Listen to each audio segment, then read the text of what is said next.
Assalamualaikum warahmatullahi wabarakatuh. Bismillah, alhamdulillah, wa syukrulillah, wassalatu wassalamu ala rasulillah. La haula wa la quwata illa billah.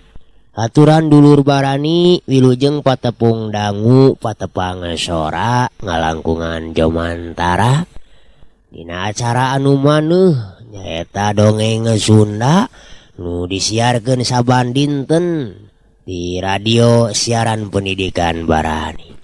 Dongeng anu digarap simkuring di radio Barani dina jejer harios Si Gobang Yasana Asep Gun Majalaya. Haturan ka urang Bandung, urang Majalaya, urang Ciamis, urang Tasik, urang Cirebon, urang Cianjur, urang Batu Jajar, urang Cimahi nya, kanggo ka urang Tangerang, urang Depok, urang Banten, urang Garutnya. Pokona mah kasadayana urang mana bae ayana di Jumaranco mugia kebek ku kabingah. Atuh supados teu nyangkolong kana waktos sumangga gerata tantatan kaparayun sadayana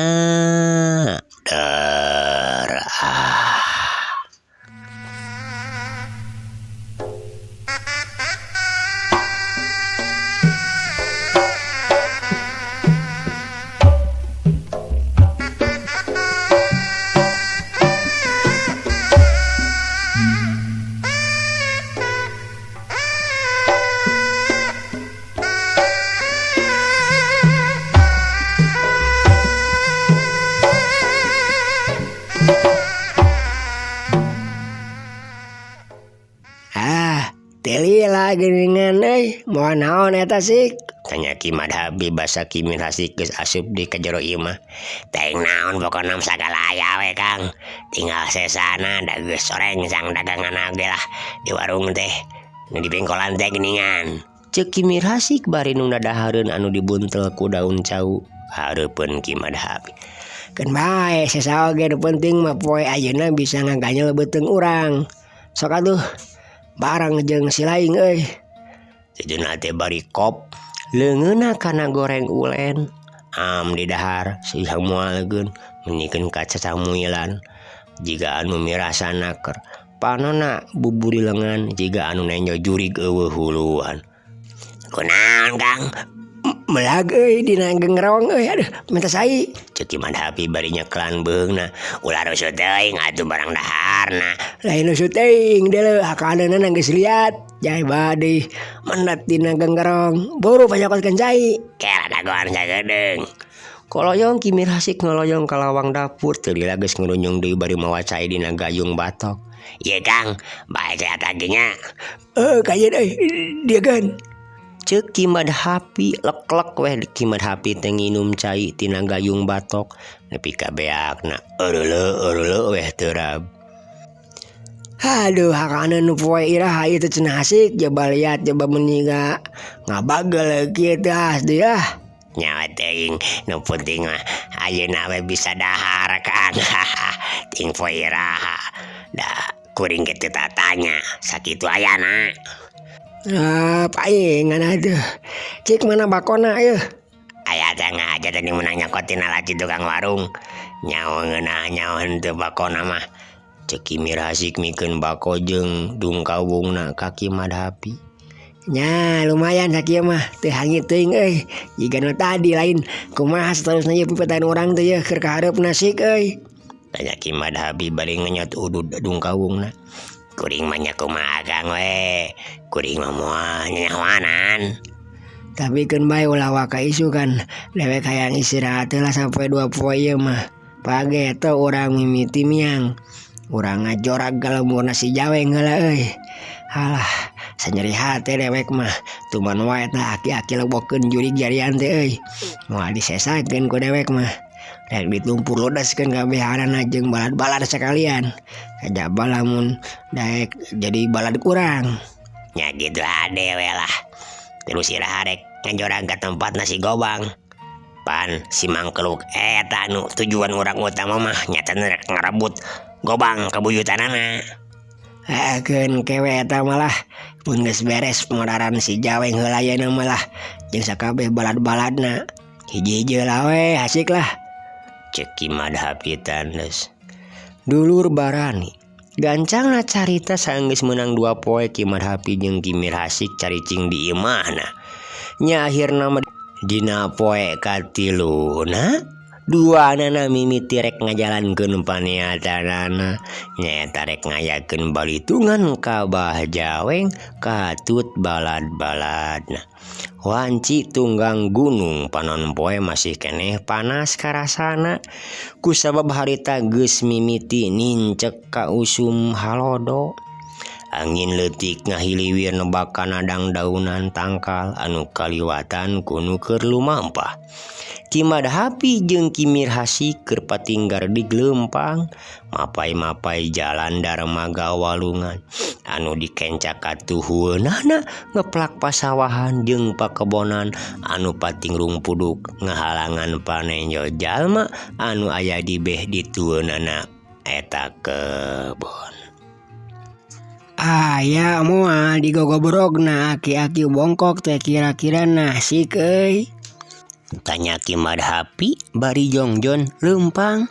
Mudah-mudahan atuh gerara ya mete bulak-balik ka urangna. Da lumayan jauh leumpang ti dieu ka tempat nasi Jaweng teh Kang. Moal nepi ku lalampahan saja. Ya heuh. Tapi jamak we hitung-hitung olahraga sih. Bari sakalian urang barang siar wengke walikna da pasti bakal kepentingan.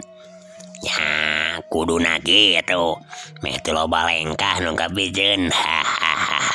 Atuh dina teu tepungna oge jeung si Jaweng menang-menang duit atuh jeung barang-barang anu laku dijual.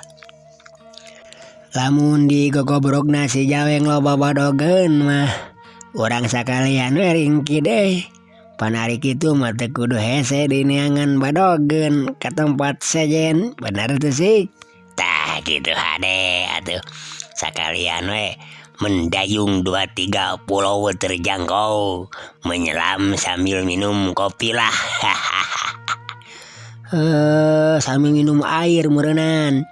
Sok ngaroba-roba paribasa anu geus aya silaing masih. Cep we duanana teh teu ngaromong deui.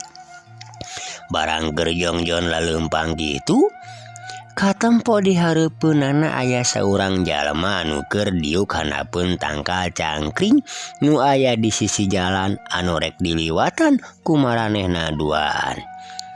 Hari itu saha euy? Jiga aya jelema aya kiwari tuh ngadon ngejentul handapkeun tangkal. Da geus burit ieu teh geuningan. Sakedeung deui ge sareupna. Ceuk Ki Madhapi nyarita ka Ki Mirhasik. Paling oge anu keur ngalasuluh ngadon reureuh meureunnan Kang. Jiga nama tapi hayangnya orang sampeurkeun sugan we mawa babawaan. Lumayan pan boga keur bekal di jalan. Nya ayolah. Duanana laleumpang digancangkeun. Saenggeus aya di hareupeun eta jalma pok Ki Madhapi itu mah nya. Keur naon aya kiwari silaing ngajadog di tempat hara-haraeun kieu euy. Pokna bari nulak jangkeng sikepna teh taya pisan kasopanan. Anu ditanya bangun anu kaget ret ka Ki Madhapi anu keur jalang jeleng hareupeunana. Nah nyarita teh mun ieu taya adab-adabana pisan kaos lain kolot wae nya. Temal eta lalaki anu taya lian nyatana si jakalana lodaya nuka beneran manehna teh keur mulihkeun tina tatuna akibat serangan Tiraka Seta teh nyatana ku Gobang Kabuyutan tak-takna beunang kahakan. Naon si laing teh kunyuk rek ngajak ribut ka dewek wani anjalangap di hareupeun dewek hayang dibebekeun da sungut teh nya. Ceki Madhapi jug langsung mencereng we bari nyereudeg ka hareupeun si Jakalana Lodaya. Hai sugan manusia weureu ku cubung sia manya teu gugur teu angin sia. Naon maksud sabenerna sia teh Si Jakalana Lodaya jadi ngaburing kalamarahna. Kangaranan getih jawara jaba budak ngora keneh. Atungan celegadeg dangtung. Matana malik melotot kaki Madhapi. Sanajan awakna can pati pulih bener oge. Alatan tak-takna teh anu tatu kusabetan Gobang Kabuyutan Raka Seta. Tapi ari tanagana mah ayeuna mah geus ampir-ampiran deui pulih seperti biasa dulur. Sedan sia waninya capek kasar ka aing. Sia mah teu nyaho ka aing nya meureunnan. Mun Rasik aing rek modaran heula ieu mangkalo gitu man. Ki Madhapi langsung muncak amarahna ngadenge caritaan si Jakalana Lodaya teh anu nganggap hampas ka manehna, padahal manehna sorangan nu pangheulana nyarita kasar ka si Jakalana Lodaya, tapi embung ari di kasaran deui mah kitu nya dicik sorangan geuningan. Ai saha lain duaan teh datang-datang teh jual poporongos wae songong aki-aki teh cenah nya. Sor atuh maju mantong hiji-hiji duana sakalian dihakan aku aing. Si Jakalodaya geus teu kaampuh di amarahna. Manehna ngabedega bari mancuhkeun kuda-kudana. Sayagana dah panarajang lawan. Sedan alas kunyuk bodog sia nya. Teu apal si laing ka dewek. Yeuh, si Madhapi anu tangtuna ge jawara anu bisa ngelehkeun dewek deuleu. Si laing saha? Ngomong. Kitu teh bari muncereng. Alah teu perlu nyaho kana ngaran guring dalam jawara anu sajatina jawara mah apal yeuh kana pakarang guring yeuh tah. Kitu teh bari nempokeun pecut anu dibulitkeun dina cangkengna. Oh, apa laing kana pecut si laing mah nya. Mun teu salah mah pecut Lodaya bodas anu baheula kungsi ngagegerkeun jagat dunia persilatan, dunia kajawaraan euy. Tapi dewek mah teu sieun, rasakeun yeuh serangan ti aing. Hiat, pelesur hiuk. Pereup Ki Madhapi anu geus dieusi ku tanaga jero nu leuwih ti satengahna. Langsung nyebrut dulur barani cepet naker rek ngabejadkeun kana sirah si Jakalana Lodaya. Tapi orok kaya si Jakalana Lodaya memang lain jago sakatiga. Nya oge kasebutkeun masih keneh ngora kalawan gerak anu enteng badana gentak ngajaul ka tukang bari ngadampal sukuna anu katuhu meta rek ngajejek kana leungeun lawan anu ngadius ngabangbaraan. Atuh dulur barani teu bisa dipondah deui. Duk des. Aduh, koleang bangkiung. Awak si Jakalana Lodaya nepikeun ka ngoleang leungit ka saimbangan. Untungna henteu nepikeun ka ngagedebut nibana mah. Si Jakalana Lodaya bisa napak deui kana taneuh bari satengah pola mancegeun kadua sukuna masang kuda-kuda. Kunaon sia? Aya kabecus oge geuningan si laing teh kunyuk. Tapi sakitu mah eueuh nanaonan keur dewek we euy. Sok geura sarang awak aing katerukeun sakabe pangabecus si laing. Meh teu panasaran dinangkeng geus modar ku leungeun aing deuleu. Songong sia eta teh koko dadawa halu ningka nyeri ku aing tajong teh. Aki-aki lebokeun jurig sok we sia nerajang ka aing mah teu tuman gelut ngalawan aki-aki deuleu jaba begung jiga kitu sia mah. Ceuk si Jakalana Lodaya bebeakan ngece jeung moyok kaki Madhapi. Setan sia modar saja. Hiat. Seput kalawan dibarengan ku gorowokna tarik naker dua perep Ki Madhapi teh langsung pating Darius deui. Dina kesempatan anu meh teu katenya ku panon si Jakalana lodaya ieu. Ki Madhapi bener-bener geus teu bisa ngawasa kana amarahna anu ngentab jaroeun dadana. Teu kagok Aji Braja Musti pangwaris ti Bahkarta teh harita keneh dipetakeun pikeun ngarempageun badan lawana anu ngaran si Jakalana lodaya. Angin sameuranna nepikeun ka ngahiung aduh. Jadi barat angin puyuhan lilimungan kadengena teh mideungeuh kitu si Jakalana lodaya geus teu mikir panjang di sret. Pecut lodaya bodas anu ngarupakeun pakarangaan neulana teh langsung diudar tina beulitan cangkengna. Pret, aduh, sonton. Ki Madhapi nyolonton dulur barani. Tetela teungeulana teh teu bisa nepi ka piheulaan heula ku pecutna ieu si Jakalana lodaya nu meulit kana beuheungna. Aju ditarik ku Jakalana lodaya teh. Dua kakuatan di dieu bantrok dulu barani. Ki Madhapi neuteub seukeut kana panon si Jakalana lodaya ieu bari musirkeun tanaga jerona anu cikeneh meunang diajarkeun ku Bahkarta.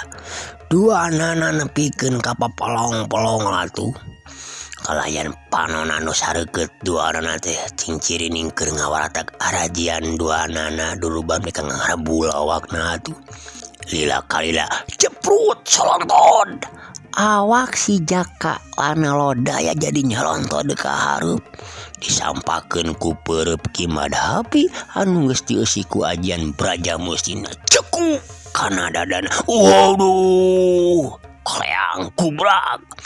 Dulur barani si Jakalana lodaya nepikeun ka ngagoak tarik naker awakna ngacari jeug ka tukang sideungkeun pecutna harita teh rampung jadi dua bagian kakeunaan ku karongkahan ajian Ki Madhapi.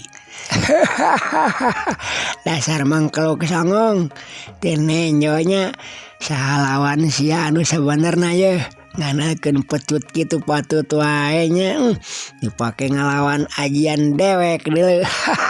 Hakan sia tah beleuwer atuh pecut anu sapotongna deui teh dibalangkeun kana beungeut si Jakalana lodaya anu keur unur-unuran ngarasakeun leungeunna anu panas teu beda jeung diduruk ku seuneu anu ruhai tur ngabebelah encan dadana anu kacida pisan eungap jeung nyerina.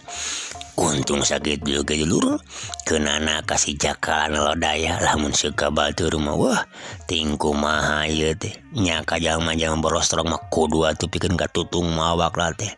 Tapi si Jakalana lodaya mah memang lain ngan saukur sakitu ilmu pangadiwasana teh masih bisa keneh tahan kalawan dibarengan ku mancegeun kadua sukuna manehna narik napas jero pikeun nyeusup hawa murni nu satuluyna disalurkeun kana leungeunna anu karasa nyeri jeung kana dadana saeutik-saeutik ka nyeri dina leungeunna jeung dina dadana teh ngurangan bari ngagarantos tina jero hatena. Ieu jelema teh memang teu bisa dianggap enteng euy tingkat wawasan jeung kadigayaanna. Pecut lodaya bodas aing nepikeun ka pegat jadi dua. Lamun diteruskeun bisa-bisa aing bakal binasa ye. Keun sia irah-irah lamun awak aing geus pulih sabihara-bihari deui aing bakal nyieun perhitungan sia. Ayeuna mah aing mending keneh nyingkah ti tempat. Kitu dina garantosna si Jakalana lodaya lajungan pelesat ceng. Si Jakalana lodaya teh langsung ngapelesat lumpat ti hareupeun Ki Madhapi ngagunakeun jurus lengkah 1000. Oh, dasar kunyuk bodog sia. Sugan teh heueuh we aya kawani. Hasik. Heula euy ah. Capek deuleu. Kituna teh bari gek diuk dina akar tangga.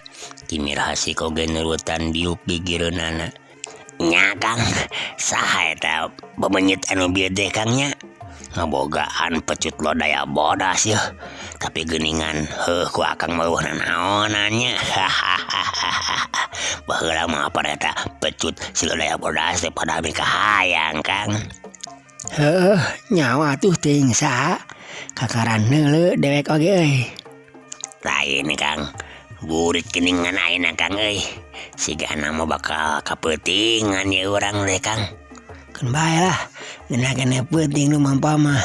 Tiis euy, jabat teu karasa capek deui. Ayeuna mah kurang istirahat lah jadi ya. Kurang kudu lah cingan kaluargeun tah. Bako teh euy di bawaan teu. Ya dah rek kudu heula mah. Dasar wa kuring ge hayang. Ieu caina oge mawa kana botol bisi rek minum heula. Ceuk Kimir Hasik bari ngaluarkeun dompet bako jeung dung kawungna. Pogo jika dia kena tuh hanang euy. Tadi keneh Kang teh euy. Tuluy nama dua anak ngadun pating kelapus ududana pentang kalakaya anu ngarumpuduk. Mun segaya anu ngalewat ya mah kapala badinya pasti juga langsung malabur we. Sabab lamun teu nyangka jurig pasti nyangkana teh garong. Kurang leuwih aya sajam nilana aranena ngadon dareureuh bari garuneman. Sakalian ngabadamikeun pilampaheun keur kahareupna. Anu saterusna duanana sarengkat tina diukna braweh maranehna nulikeun di lalampahanana. Nyatana rek ngajugjug ka lemur pasir hunyur, lemur pamatuhanana Bah Jaweng katut sakabeh balad-balad.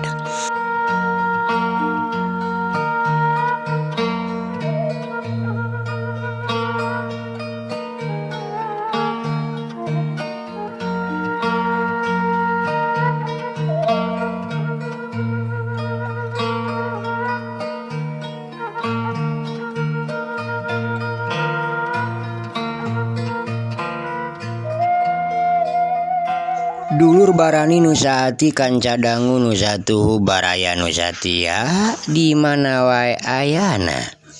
Harita kirawan cisareureum budak. Kebeneran bulan ti luhur mimiti katemong karek sapotong, tapi cahayana cukup pikeun nyangan kanu keur aya di satengahing ngalampahan. Atuh Kimad Hapi jeung Kimir Hasik geus nepi kayaan leutik anu berasna ka lamur Bah Jaweng. Memang da eueuh nulian pangeusi lemur pasir hunyur mah. Pangeusina ge ukur Bah Jaweng jeung balad-baladna. Dati heulana mangarupakeun tegalan anu lega, tempat pangangonan munding. Kadiekeuna mah ku Bah Jaweng jeung sabalad-baladna dibeda dijadikeun lemur soteh. Bari jeung teuing saha anu bogana, Bah Jaweng oge teu nyaho. Tapi kangaranan jalma saperti Bah Jaweng mah da moal mikir kapala badinya. Janji keun we eta tegalan teh dijieun patempatan pikeun caricing manehna katut balad-baladna. Reg atuh Kimad Hapi ngeureunkeun lengkahna di sisi lemur nu rek asup ka pelataran imah Bah Jaweng. Da kabeneran imah Bah Jaweng mah tidinya keneh oge geus katempo sabab imah Bah Jaweng mah pernahna aya di panghareupna di antara imah-imah anu lainna. Nyata imah balad-baladna anu aya di satu kangeun imah manehna. Aya sabaraha imah kabayahanan teh pangeusi lemur ieu teh nya Sik? Tanya Kimad Hapi bari nitenan kayaan hareupeunana. Paling oge aya 5 atawa 6 imah. Daeueuh deui nu ngatempo kuring mah. Oh, tapi asa tiiseun kieu geuningan Sik. Wah keur arareueuh euy di gogobrogna tah si Jaweng aki-aki hakanan jurig teh euy. Ari cek pamikir kuring mah Bah Jaweng mah pasti aya. Da anu balang siar mah pasti anak buahna unggul moal ini jeung gegedugna Kang. Ceuk Kimir Hasik negeragkeun pamanggihna. Bisa jadi euy. Aya tuh urang corak gue langsung ka gogobrogna lah. Ceuk Kimad Hapi. Kituna teh bari lempang deui muru kapala bagoladog imah anu katampona ngalameng hideung. Puguh da dina kaayaan poek teu kadeuleu naon-naon sabab cahaya bulan oge teu tembus alatan kahalangan ku tatangkalan anu rajeg di hareupeun imah jeung di gigireunana. Urang garawan ti dieu we Sik lah. Urang tang secara terang-terangan lah. Hayang nyaho nepikeun ka mana ayeuna kahebatan jeung kadijayaan si Jaweng teh. Ceuk Kimad Hapi bari ngalengkah ngadeuketan golodog imah. Sanggeus jarakna kira-kira salengkah depok Kimad Hapi teh nyarita ditarikeun ditujukeun ka Bah Jaweng. Hei Jaweng, kaluar sia deuleu. Yeuh, dewek si Mad Hapi datang deuleu. Di lemur Cibun. Anu keur waktu tila kungsi bentrok jeung si Laing. Ayeuna dewek ngahaja ngajorak ka gogobrog sia pikeun nyieun balitungan. Ayo sia keluar. Aki-aki botak, aki-aki bongkok. Keluar. Montong aja dah gue di gogobrol kali ngaku jawara mah. Si aki-aki peot. Amun teu keluar wae hartina dewek kapaksa ya rek ngaduruk ieu mah teh ye. Hayo keluar sia. Dulur barani tapi di jero ieu mah jemping rehe eueuh sora. Eueuh anu nembalan. Dobrak we atuh bantona sakalian Kang, terus gusur bawa keluar geus beunang mah si jawengna. Ceuk Kimir Hasik ngasongkeun usulanana. Bener euy Hasik. Kudu main kekerasan wae euy. Teu beunang dibawa sacara lemes. Didobrak sia ku aing. Tapi karek oge Ki Madhapi rek ngalacat kana golodog. Kadenge ti tukangeunana aya anu nyarita di barungku nyentak. Yang manusia lancang siang, krek nanyaon sia teh. Jor-jor mantog ka tempat dewek gini. Kumaha lancang make jeung rek ngaruksak gogobrok dewek sia bangsa kurang ajar. Barang Ki Madhapi jeung Kimir Hasik marali ka tukang. Katampo geus aya sababaraha jirim kaluar pating jarga masing-masing panonna marencerong ka manehna duaan. Nu taya lian anu pangharep nama nyatana Bah Jaweng. Nu duaan dikencak atuhueunana nyaeta Ki Darga jeung si Bohim. Atuh di tukangeunana aya kana 5 urangna. Di antarana aya si Kemed, Darman, Kinta jeung anu lain. Paingan digogobrok eueuh Hasik euy. Sing horeng ngadonnya rumputnya di bibir. Halah kieu geuningan manusia-manusia cacing cau anu digegedugan ku aki-aki bongkok jeung bagoreng patut teh euy. Ki Madhapi nyaritana estu ngahampas naker ka Bah Jaweng sabalad-balad. Setan sia. Dasar jurig merakayangan lobokeun telelo. Dibebekeun tah ku aing sungguh teh bangsat. Make jeung ngomong goreng patut sagala rupa ka dewek. Sakieu gantengna jiga Afgan deuleu aing teh. Bah Jaweng geus teu bisa dinahan amarahna dulur barani ngan sebrut bae langsung harita manehna matakeun ka dua dampal leungeunna dina wangunan jurus anelanana.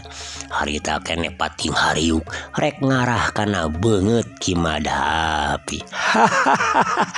Alah ngaku Afgan ari beungeut jiga bujur aing onaman lemes mending lemes jebak garok di silaing mah.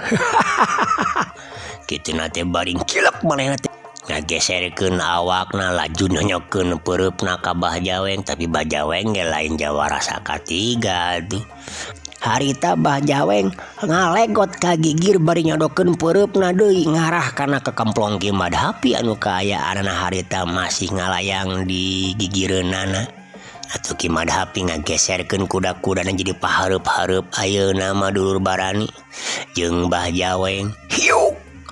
Suku Ki Madhapi harita deuk ngalagana babajegna ieu Bah Jaweng. Kilek atuh Bah Jaweng teh nyerong ngepeskeun panarajang sebut peureupna ngadius dek mapegana hulu. Tapi Ki Madhapi cukup cinceng manehna ngagentak luncat ka tukang. Atuh harita langsung disusul tepus ngagunakeun peureupna. Hiuk deui tapi tetela. Bah Jaweng ge sanajan kaayaan geus kolot manehna bisa neguh lolongkrang mana anu sakira-kirana ku musuhna henteu ka titen atawa moal katakis. Nyaho-nyaho peureuk Bah Jaweng teh geuna pisan kana awakna Ki Madhapi. Aduh, Ki Madhapi nyorowok anu mana harita dua gigirna beunang dihanca ku Bah Jaweng. Tapi Ki Madhapi harita ngagentak manehna malik 80 derajat ngabarengan gerak peureupna ngagunakeun jurus Braja Mustina. Tapi Bah Jaweng teu kapiheulaan gerak lantaran harita ngadenge ngahiungna jurus anu dilakukeun ku Ki Madhapi anu manehna ngagebeg tetela sarua geuningan jeung nu dipiboga ku manehna. Ku kituna manehna rikat ngorejat mundur sababaraha lengkah kalayan dina kuda-kuda anu sayaga. Plos atuh teungeulan Ki Madhapi teh ngeplos. Kurang ajar aki-aki bongkok ngadon mundur sia heuh. Hayo ketrukeun di bangga bisa teh. Tila mah aing can ngajadikeun we deuleu. Ngahaja aing mah tila memampret teh bubuhan harita teh aing hayang modal euy. Ceki madhapi nyeceleh pisan. Walasianya capek di kamarnya menyiwai madhapi. Kakak Aisyah tak boga jurus Braja Musti menang guguti saja. Aing ge boga eta jurus mah. Cek Bahjaweng bari panona mencrong seukeut kaki madhapi. Alah mentang loba datanya buru gerak serang gerak gunakeun jurus Braja Musti lain ge sok moal burung teu diayonan ke dewek. Cek Ki Madhapi nangtang naker ngoa nyeritana teh.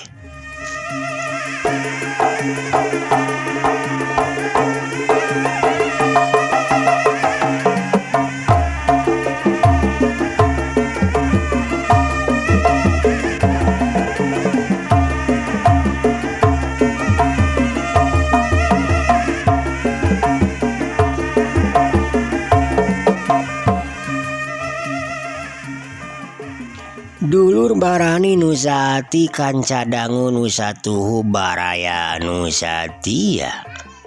Kimir hasik oge Harita geus patutunggalan jeung balad-baladna Bahjaweng manehna mah dikoroyok.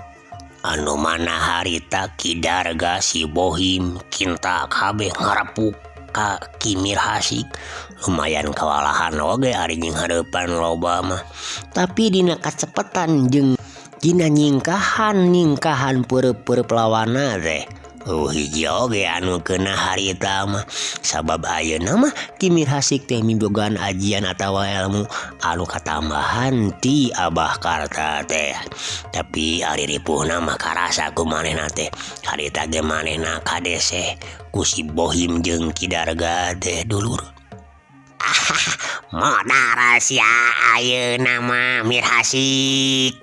Aduh, hayang dipeupeuh da ku aing hulu deh. Aduh, cek si Bohim seprut manehna teh narajang ka Kimir hasik. Kalayan peureupna anu gede teh deuk niat ngabencarkeun sirah Kimir hasik.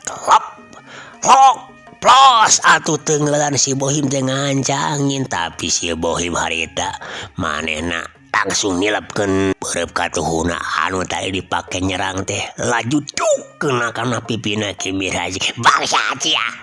Kimir hasik nyorowok oge. sabot keur kitu dulur barani peureub kenca si Bohim teh kanyahoan ti handap ngalakan agadona cuk. Aduh, dangheuk Kimir hasik ngadangheuk gadona asa nyengso. dengan samet kitu dulur barani Anu mana harita Kidarga ge ngangsred nempo musuhna keur dina kaayaan teu saimbang awakna sebrut. peureupna anu badag deh rek ngahancakana beuteung atawa dadana ieu Kimir hasik anu kaayaana keur ngoleab. Tapi dulur barani teu disangka ku si Bohim ku Kidarga atawa ku nu lainna oge. Kimir hasik anu disangkana bakal rubuh teh teteh lah dulur barani. Manehna koprol saputar suku duana ngahancakana beungeut Si Bohim jeung dadana Kidarga sarta make kekuatan tanaga jero sapinuhna. Duk waduh atuh gubrak serodot dulur barani. Duanana nepikeun ka ngarat kang jauhna ka ratu. Cing ciren nyatana ieu tajongan Kimir hasik teh lain tajongan samanea. Duk manehna kerang karak Kimir hasik teh Laju cekedeg nangtung deui bari pok nyarita. Hayo sia maraju kabeharana. kituna teh dulur barani balad-balad si Kintan jeung lainna ge rada alohok bengong oge jiga anu teu kabeunangan nanaon padahal tadi teh katampo ku manehna sarea yen Kimir hasik teh beunang kahancak ku si Bohim ku teungeulanana jeung si kuanana. Tapi teu kerer-kerer sigana teh. Ku kituna si Kintan jeung nu lainna teh si Kemed oge nu lainna teu bisa ngayakeun sarangan naon heula ngadan alohok heula sakedapan mah. Gurinya celegedeg. Atuh si Bohim jeung Kidarga nu keur ngarasakeun kanyedege harita geus harudang deui bari pok nyarita si Bohim. Ieu mah kudu dicacag mangkelo gede. Aduh, hayu Darga euy, urang sabat ta beheungna deh. Seta atuh si Bohim ngaluarkeun medogna. anu lain oge sarua harita teh ngaluarkeun bedogna rek ngarecah kana awakna Ki Mirhasik.